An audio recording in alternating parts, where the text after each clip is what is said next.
Alam mo ba na may paraan kung paano natin makikita kung malapit na tayong ma-monetize sa in-stream ads? Kung gusto mong malaman, tapusin mo ang video na to. Naman po itong hamburger icon and then click professional dashboard and then scroll up. I-click nyo po itong Meta Business Hub Center and after that, i-click nyo po itong dalawang guhit sa kanan sa taas and then get started, monetize your content.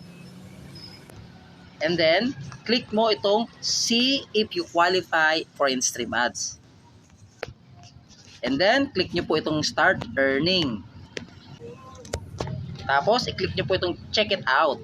So, lalabas po dyan yung mga profile, Facebook po ninyo, yung page po ninyo. So, sa akin po, pipiliin ko yung aking profile. So, ito po yan. So, click nyo po ito sa baba, yung other monetization tools. Click nyo po yan. Then, dito makikita po ninyo in-stream ads, subscription. Click nyo po itong view criteria.